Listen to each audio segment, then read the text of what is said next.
This week, Reverend Wendy talks about prayers of wow, prayers which acknowledge the importance of awe and wonder in our lives. The talk includes information from 2 university studies showing the positive effects of bringing a sense of awe and wonder back into our experience. Well, we are wrapping up a very short series of talks based on Anne Lamott's book, Help, Thanks, Wow, 3 Essential Prayers. So we're going to be looking at the idea of her prayer, wow. Say that with me. Wow. Wow. I want to read a few of the readings that I shared at first service. You know that first service flow is different than second service, and I typically will do inspirational readings at first service. So here are a few of them that really fit with the topic this morning. This one is from Matthew Fox. Awe is the beginning of wisdom. Awe is the beginning of education. Think about that. Awe is the beginning of wisdom. Awe is the beginning of education. Awe is the feeling that causes us, I think, to either silently or audibly go, wow, when something just strikes us as awesome. You know, we overuse that word now in our texting and social media, oh, awesome. But, you know, if we really think about those times and those experiences that truly are awesome, that just absolutely take our breath away, I think those are times that we are burst open wide.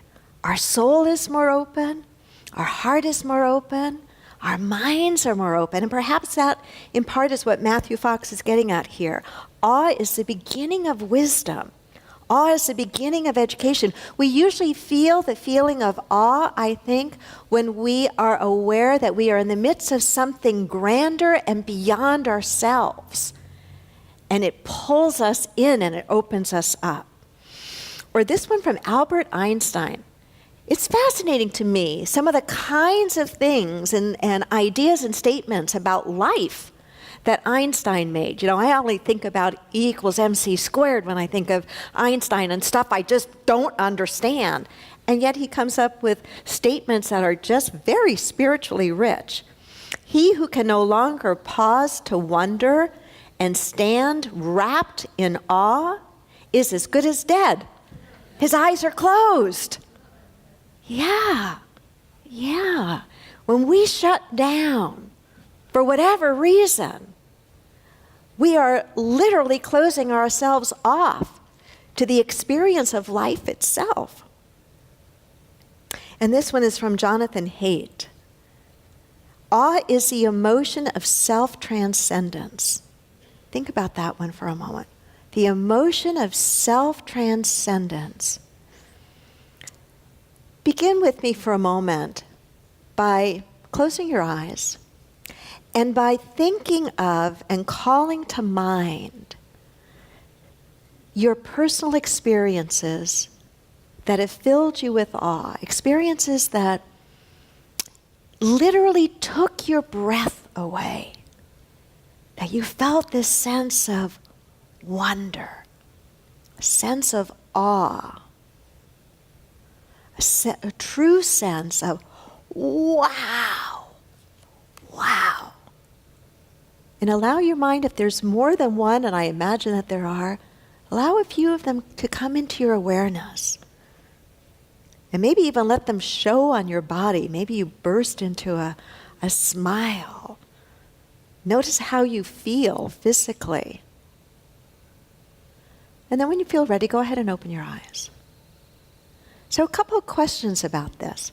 How many of you, when I asked you to bring into your awareness an experience of wonder, an experience of awe, had come into your awareness an experience of being out in the beauty of nature? Raise your hand if that one's almost universal, isn't it? Maybe you went to a place that just is your favorite place in nature that just takes your breath away.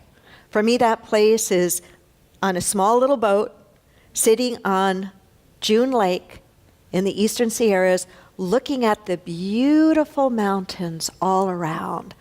mountains that my family and I have skied many, many times that are beautiful from top of the mountain looking down at the lake, but even more beautiful on that lake, just looking all around.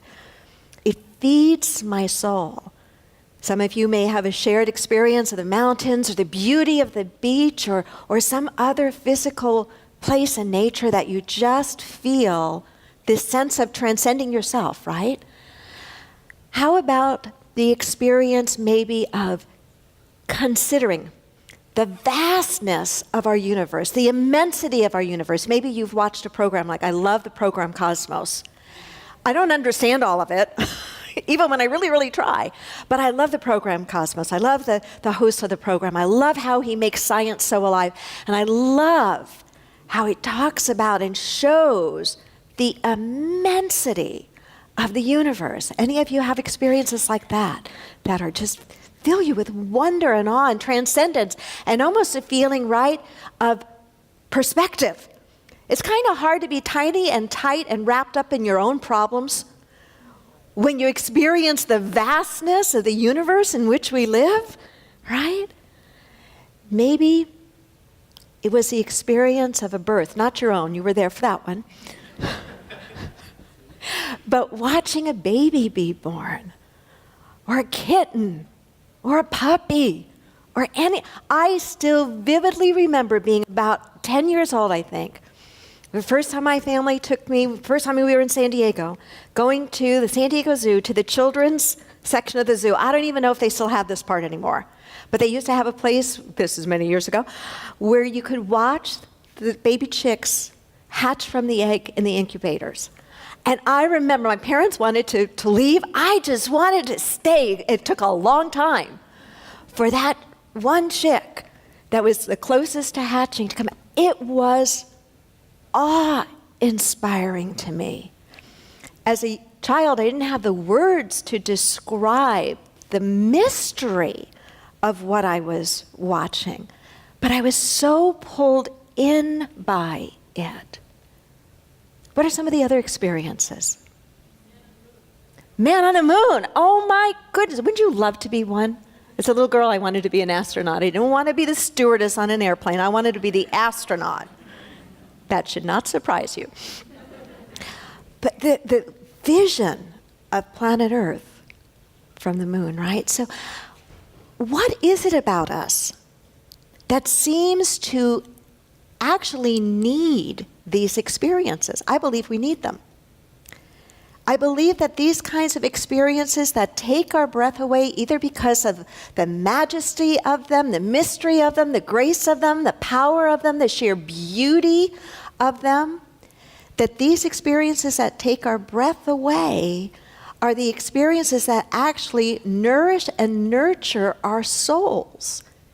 In a way, I think it's a little bit like when Jesus was talking to the woman who came to the well to draw water. And he talked to her about a different kind of water. He talked to her not about physical water, which is why she was there at the well, but he talked to her about living water, about water that would quench a soul that would quench a thirst that wasn't a physical thirst, but was a spiritual thirst, a soul thirst. For us to be healthy, thriving human beings, I believe we need to keep that kind of experience of life alive in us. And I believe that right now it might be kind of difficult to do.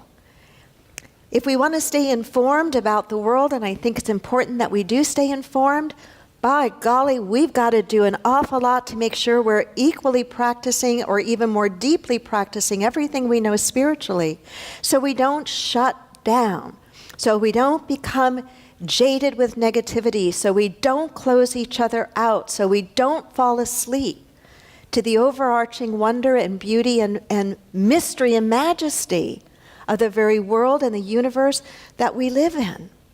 We need to keep that open. We need to keep that alive in us. You may recall that Jesus talked about only those who were like children would enter the kingdom of heaven. Only those who are like children. Unless you become like a little child, you will in no way enter the kingdom of heaven. What in the world was he talking about? And what does it have to do with wonder? What does it have to do with awe? What does it have to do with the prayer of wow? The kingdom of heaven was a state of consciousness, a state of awareness in which we recognize who and what we are as spiritual beings. And he was saying, unless you approach that, unless you approach the vastness of life and consciousness with the open-heartedness, with the tenderness, with the trust, with the playfulness, and with the curiosity of a child, you're never going to get there. Children are what? By nature, they are open. By nature, they are curious. By nature, they are present. We must stay that way as well. We don't drop our great minds. We don't drop the actions that are ours to take or the responsibilities that are ours to fulfill. It's not an either or, but it absolutely has to be a both and. A both and. This prayer, wow, is a prayer that helps to feed our souls so we are able to live our life anchored in the awareness of God's presence and open to the wisdom and direction of Spirit of God by whatever name we call that presence. It's critical. It's critical to our well-being as individuals, and it's critical to our well-being as a human family. I consider awe and wow as essential nourishment for our souls. So I ask you, what are you doing? What is built into your life experience that is feeding your soul? That is feeding your soul. Most of us in this room are privileged to be able to be very mindful and conscious about what we choose to put into our bodies, and we know, we're educated enough to know the kinds of foods and beverages that are healthy for us, and we probably do our very best to eat and drink more like that than not like that. But are we caring for and feeding and nurturing and nourishing our souls? With what?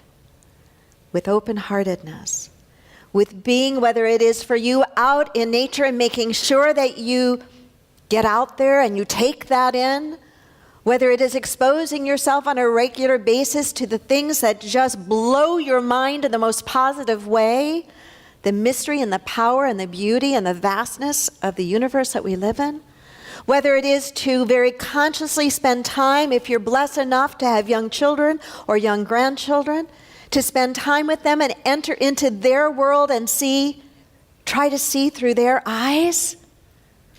It's a very different way of seeing, is it not? It's a life-energizing, a life-fulfilling, and nurturing way of seeing. It slows everything down, though. I vividly remember taking my son Jonathan for walks every day when he was, I don't know, maybe 3-4 years old. And we would walk around our little neighborhood when we lived over in Talmadge, very short little blocks. And me being the very practical, very organized, very scheduled person, figured we'd leave at a certain time. And we'd get back. We could leave at a certain time, kind of, sort of. And we'd be back at a certain time, and we would have walked a certain distance. That worked the first time, and never worked again. Unless it was to drag him, come on. And what's the point of walking with the toddler and exposing him to just being curious in the world he lives in if you're going to drag him through it? It would take forever. But after all these years, those are the kinds of moments that I cherish and that still live in me, is entering into the mystery and the beauty and the joy of experiencing life simply and directly. However you can maintain that in your life, however you can cultivate that, whether it is in nature, whether it is in the vastness of the universe we live in, whether it's just unplugging from your devices, putting yourself on a screen diet, or being with the little one, It's important to your physical well-being. I think as a people right now, we're on the brink of losing this sense of awe. And I think if we lose it, we're going to lose a lot more right along with it.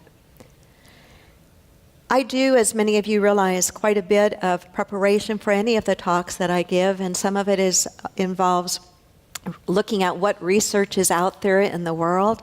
And it fascinates me how so many of the things that I talk to you about being important, so many of the things that are understood to be important spiritually and emotionally, now find themselves as subjects of university-level studies and research projects.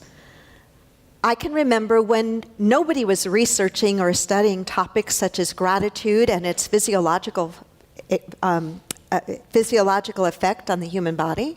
That's something relatively new. I can remember when studying the effect of forgiveness was not something that was studied with the earnestness that it's studied with now to see, well, what does that really feel like or do physiologically to the body? What does that do to one's longevity? Did you know that there are university studies that have recently been done on the subject of wonder and awe? That surprised me. 2 of them that I found. One that was done in 2012, based by researchers based at Stanford University Graduate School of Business and the University of Minnesota's Carlson School of Management. Those 2 universities got together to do some research on the topic of wonder and awe. What also blew my mind was that it was a graduate school of business and a school of management. What does that suggest? It suggests to me an appreciation and awareness that these qualities might actually also have something to do with our professional well-being and success. Can I have an amen to that? We don't compartmentalize our lives. I mean, we can try to compartmentalize our lives, but what feeds us and supports us in one area of our life is going to feed us and support us and nurture us in other areas of our lives. The very things that we practice spiritually, whether it's meditation, forgiveness, gratitude, or living in a sense of wonder and awe, is going to help us not just spiritually, but is going to make a difference in our relationships. It's going to make a difference in our physiological well-being. It's going to make a difference across the whole spectrum of this experience, this thing we call our life.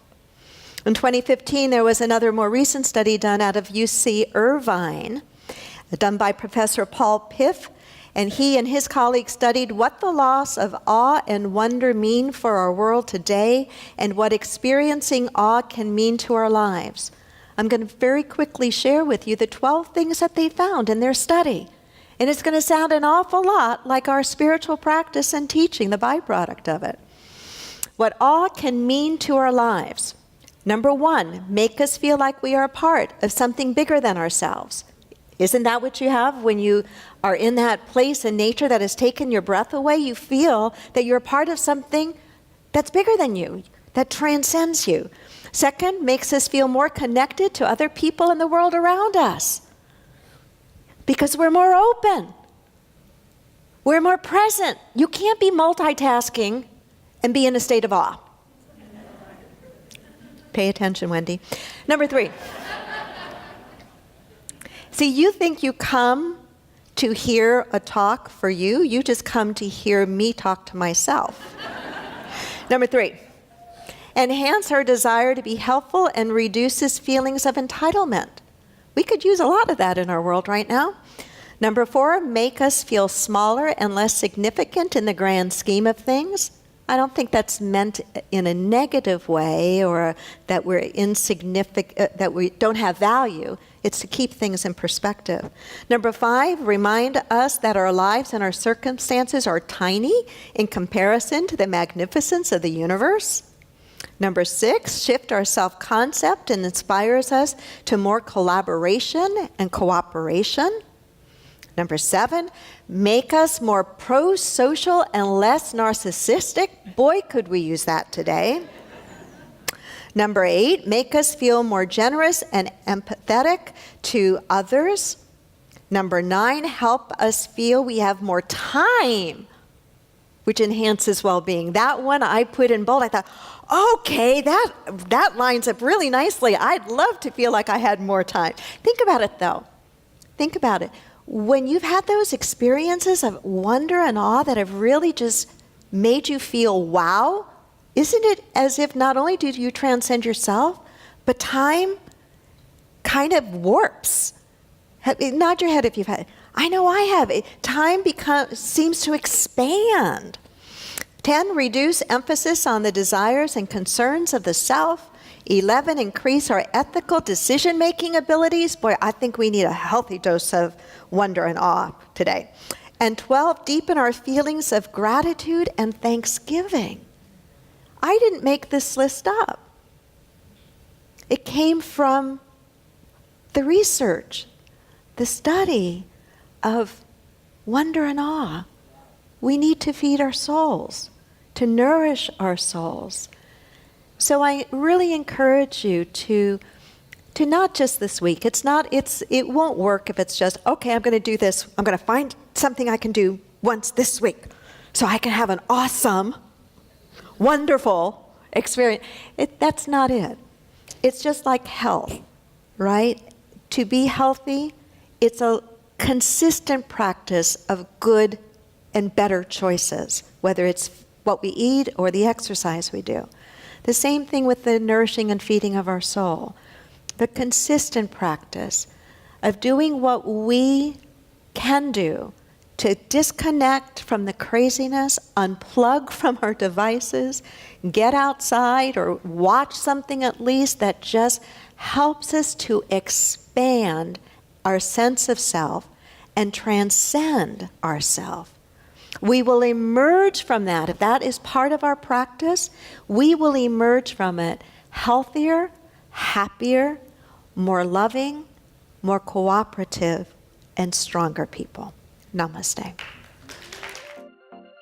Many people enjoy Reverend Wendy's talks and meditations and aren't able to attend the Unity Center in person. If you're part of our extended family from around the world and would like to help support the Unity Center, please go to our website or download our free app, which offers even more ways to connect with the Unity Center. Namaste.